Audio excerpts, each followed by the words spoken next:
नमस्कार, जय हिंद दोस्तों। साथियों, कैसे हैं आप सभी लोग? उम्मीद करता हूं अच्छे होंगे। दोस्तों, फाइनली आरपीएफ कांस्टेबल का जो एग्ज़ाम है वो समाप्त हो चुका है और यहां पर आज की इस वीडियो में हम लोग बात करने वाले हैं आरपीएफ की एक्सपेक्टेड कट ऑफ को लेकर के। जी हां दोस्तों, देखिए मेरे पास एक कॉमन डाउट जो बच्चों का आ रहा है वो ये कह रहे हैं कि सर जो हमारी कट ऑफ आएगी क्या वो 100 नंबर में से आएगी जैसे कि हमारी आरपीएफ एसआई की आई है। ठीक है, क्योंकि आपने एक चीज़ देखी होगी, जो आरपीएफ एसआई की कट ऑफ आई है वो दोस्तों आपकी यहाँ पर 100 में से आई है। तो अब यही क्वेश्चन दोस्तों वो यहाँ पर पूछ रहे हैं आपके आरपीएफ कांस्टेबल में। अब देखिए दोस्तों, मैं आपको एक चीज़ बताना चाहूँगा।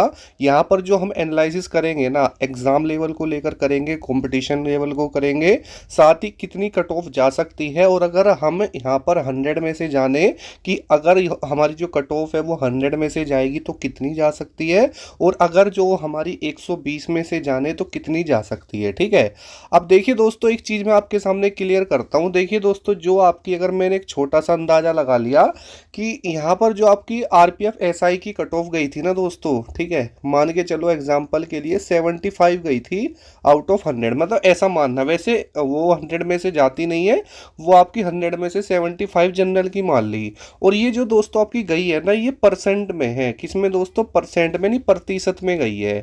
अब अगर इसी चीज को दोस्तों हम यहाँ पर आरपीएफ कांस्टेबल में फॉलो करते हैं, ठीक है, क्या करते हैं, आरपीएफ कांस्टेबल में फॉलो करते हैं ना, तो अगर हम मान के चले, अगर वहाँ 75 गई है और यहाँ पर हम नंबर्स में बात करें तो लगभग दोस्तों ये मान के चलना आप, जो 120 का, ठीक है, 75% कितना बनेगा। ठीक है, ये चीज़ आप देख लेना। उसके बाद में जो आपकी कट ऑफ रहेगी, लगभग अगर हम इसको फॉलो करते तो लगभग 90 से 95 के नंबर के आसपास आप मान सकते हैं, है ना। बट दोस्तों देखिए, अब यहाँ पर जो चीज़ें हैं वो मैं आपको पहले समझा देता हूँ। देखिए, पहली चीज़ तो ध्यान दिए कि यहाँ पर आपकी जो आरपीएफ एसआई था, आज हम बात करने वाले हैं अग्निवीर आर्मी की एनईआरजीडी की बेस्ट बुक के बारे में, जो कि एजुका जोन पब्लिकेशन की है।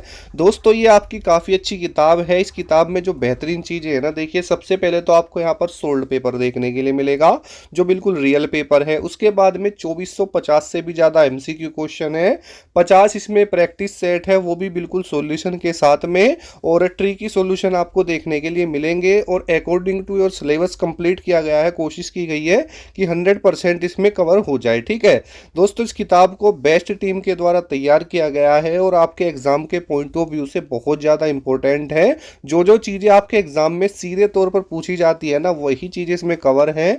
और दोस्तों मैं आपको बताऊं तो इसमें आपको 50 वो जो है प्रैक्टिस सेट मिलेंगे जिनके आपके पेपर में आने की बहुत ज़्यादा उम्मीद है। ठीक है, तो अगर आप अपनी तैयारी को जांचना चाहते हैं और ये कोशिश कर रहे हैं कि मेरा जो स्कोर है वो कैसे बूस्ट हो, तो ये आपके लिए बेस्ट हो सकता है। इसकी लिंक मैंने नीचे डिस्क्रिप्शन बॉक्स में दे रखी है, जाइए और अभी ऑर्डर कर लीजिए दोस्तों। ठीक है, आरपीएफ के अंदर यहाँ पर 452 वैकेंसी थी। उसके बाद में दूसरी चीज़ है, यहाँ पर जो आपका आरपीएफ कांस्टेबल है, यहाँ पर 4208 वैकेंसी है। अब देखिए, जो फिजिकल के लिए बच्चे क्वालिफाई होंगे वो लगभग 42,000 के आसपास होंगे। ठीक है, क्योंकि दोस्तों 10 गुना होते हैं, इस चीज़ का आपको भी पता है। अब देखो, सबसे पहले तो आप एक चीज़ को जानना, कोई भी एग्ज़ाम होता है जो उसकी कट ऑफ डिपेंड करती है ना, उसके कुछ फैक्टर्स होते हैं। जैसे सबसे पहला फैक्टर आप क्या मान सकते हैं कि भाई साहब एग्ज़ाम लेवल। ठीक है, क्या दोस्तों, एग्ज़ाम लेवल की हम यहाँ पर बात कर रहे हैं। अगर एग्ज़ाम लेवल की मैं बात करूँ तो आपका जो एग्ज़ाम है लगभग 2 से लेकर के 18 तारीख तक ये चला है, मार्च के महीने में। अब देखो कितनी सारी शिफ्ट हुई होंगी, किसी का पेपर इजी रहा होगा, किसी का मॉडरेट रहा होगा, किसी का डिफ़िकल्ट रहा होगा। ठीक है, लेकिन दोस्तों ज़्यादातर अगर मैं बात करता हूँ तो ज़्यादातर जो एग्ज़ाम लेवल रहा है दोस्तों, ईजी टू मॉडरेट ही रहा है। ठीक है, क्योंकि बच्चों का जो अटेम्प्ट है ना वो उससे क्लियर हो रहा है कि बच्चे कोई 80 बताता है, कोई 85 बताता है। अब आप ये बोल रहे होंगे सर जो ये बच्चे अपना अटेम्प्ट बताते हैं 80, 85, 90, 95, क्या इसमें कितनी सच्चाई है? तो इसमें दोस्तों 1% भी सच्चाई नहीं कही जा सकती, क्योंकि जब तक दोस्तों आपकी आंसर की रिलीज नहीं होती और आंसर की आने के बाद में ही सारी चीज़ें क्लियर हो पाती है, चाहे वो आपका एग्ज़ाम लेवल हो, चाहे बच्चों का अटेम्प्ट हो। क्योंकि बिना देखे किसी भी चीज़ पर विश्वास करना गलत होता है। पहली चीज़ तो ये क्लियर कर लो। दूसरी चीज़ को, बात को समझना, यहाँ पर आपका जितना इम्पोर्टेंट आपका एग्ज़ाम था ना दोस्तों, ठीक है, उतना ही इम्पोर्टेंट फिजिकल भी है। आप क्या सोचते हैं कि यहाँ पर जो आरपीएफ एसआई ये आरपीएफ कांस्टेबल का जो आपका फिजिकल है वो इजी है? तो दोस्तों आप गलत सोचते हैं। दोस्तों मैंने खुद ने आरपीएफ कांस्टेबल का जो फिजिकल है वो दिया हुआ है। यहाँ पर जो आपकी 1600 मीटर की रनिंग होती है लगभग 5:45 का समय मिलता है, यानी 5 मिनट 45 सेकेंड का। उसके अलावा दोस्तों 14 फुट की यहाँ पर आपकी लॉन्ग जंप होती है, हाई जंप बीच में होती है। तो फिजिकल भी अच्छे खासे लेवल का है। आप ये मत समझना कि फिजिकल हलवा है, ठीक है। पहली बात तो यहाँ पर इस चीज़ को आप क्लियर कर लो। उसके बाद में मैं आपको बताऊं तो जो बच्चे मैंने देखे हैं ना, वो नॉर्मलाइजेशन को लेकर ज़्यादा परेशान है कि सर जैसे नॉर्मलाइजेशन होता है, अब यहाँ पर आपके मैथ के कितने क्वेश्चन थे? 35 थे, ठीक है। रीजनिंग के कितने थे? ये भी 35 थे। जीके के कितने थे? ये आपके 50 थे। अब इसमें से मैथ की अगर मैं बात करता हूँ ना, तो मैथ हमेशा इजी लेवल का ही यहाँ पर आता है। यहाँ मान सकते हैं कि 2 से 4 क्वेश्चन हमेशा ऐसे डाले जाते हैं जो आपको कंफ्यूज कर सकते हैं। लेकिन दोस्तों मैंने खुद ने दिया हुआ है, मेरे 33 क्वेश्चन राइट थे बिल्कुल जो मैंने अटेम्प्ट किए थे। तो आरपीएफ कांस्टेबल की जो मैथ और रीजनिंग है वो काफ़ी अच्छी आती है, इस चीज़ में कोई दिक्कत वाली बात नहीं है। उसके बाद में जीके की अगर बात करें तो बच्चों को ये जीके ही क्या करता है दोस्तों? परेशान करता है। क्या करता है भाई साहब? सबसे ज़्यादा परेशान तो आपका जीके ही करता है, क्योंकि जीके का लेवल ही ऐसा है कि भाई आप चाहे कितना ही पढ़ लो लेकिन आपका जो अटेम्प्ट है ना वो जीके में काफ़ी डाउन रहता है, ठीक है। अब आपके मन में एक चीज़ आ रही होगी, सर हम कितने क्वेश्चन पे अपने आप को सेफ मान सकते हैं और कंपटीशन क्या है? तो मेरे भाई देखो, मान के चलो आपकी जो वैकेंसी है वो यहाँ पर 408 है, ठीक है। अब 408 वैकेंसी है तो जो फार्म फिल हुए हैं, ठीक है, जो टोटल फॉर्म थे लगभग 50 लाख के आसपास, बच्चे बता रहे कि 50 लाख के आसपास सर फॉर्म थे, या अंदाजा है। अब आप में से बहुत सारे बच्चे ये बोल रहे हैं कि सर जो हमारी अटेंडेंस रही है ना उसका जो परसेंटेज है वो काफ़ी डाउन रहा है, ठीक है।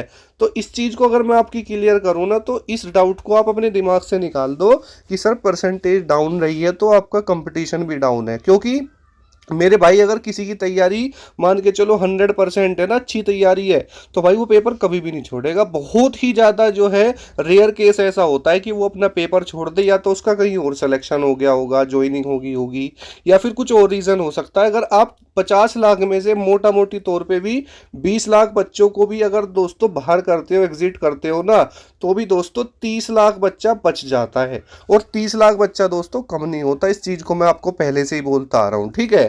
अब आप ये बोलोगे सर यहाँ पर हमारा सेफ स्कोर क्या हो सकता है? और एक डाउट और है नॉर्मलाइजेशन को लेकर। नॉर्मलाइजेशन को लेकर क्या डाउट है सर? जैसे हमारे 120 क्वेश्चन आते हैं, तो मैंने सर 120 में से 70 तो बिल्कुल सही करे हैं, उसके बाद 20 में मैंने तुक्का मार दिया, तो क्या मुझे नॉर्मलाइजेशन में कम नंबर देखने के लिए मिलेंगे? तो दोस्तों ऐसा कुछ भी नहीं होता। आपने ये चीज़ सुनी होगी, मैं आपको एक चीज़ समझा देता हूँ, ठीक है। देखो दोस्तों, अगर आप मान के चलो आपने 70 क्वेश्चन ठीक कर दिए, 20 के आसपास आपके गलत हो गए, तो भाई साहब आपकी जो नेगेटिव मार्किंग है ना, नेगेटिव मार्किंग में आपके नंबर घट जाएंगे, लेकिन नॉर्मलाइजेशन में फ़र्क नहीं पड़ता। ये चीज़ मैंने नोट करी है। लेकिन दोस्तों अगर आप ऐसा करोगे, यानी आपने 50 तो भाई सब सही कर दिए और 70 कर दिए गलत, तो भाई आपको दिक्कत हो जाएगी, क्योंकि फिर उसमें आपकी कई चीज़ें बिगड़ जाती हैं। जैसे उसमें आपका जो है दोस्तों एक्यूरेसी ख़राब हो जाएगी, परसेंटाइल ख़राब हो जाएगी, तो इन चीज़ों से भी फ़र्क पड़ जाता है। आप बोलोगे सर ये जो एक्यूरेसी वगैरह होती है ये भी ज़्यादा ज़रूरी होती है। जी हाँ दोस्तों, ज़रूरी होते हैं ये नॉर्मलाइजेशन के केस में। हालत में तो देखो मैं आपको बताऊं कि नॉर्मलाइजेशन का मेथड रियलिटी तो भाई आज तो कोई समझ पाया नहीं है, इस चीज़ तो क्लियर बात है, आपको मैं बता दूं, ठीक है। बट फिर भी ये है कि ऐसा मानते हैं कि भाई देखो अगर आपको जितने क्वेश्चन आते हैं ना आप उतने ही कीजिए, फालतू में तुक्के मारने से वैसे भी कुछ नहीं होना, इस चीज़ को आप भी समझते हैं।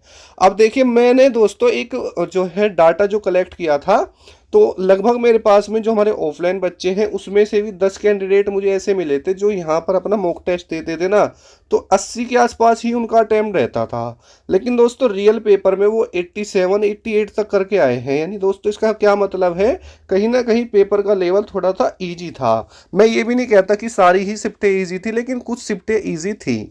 अब देखो मैं आपको बता देता हूँ, जैसे जनरल कैटेगरी है, आपका ओबीसी कैटेगरी है, ठीक है, ईडब्ल्यूएस है, एससी है और दोस्तों एसटी है, ठीक है।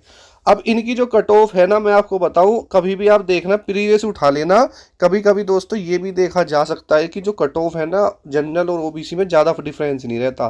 ठीक है, फिर भी मैं ये कहूँगा ऊपर की जो तीनों, मैं इन तीनों को लेके चलूंगा।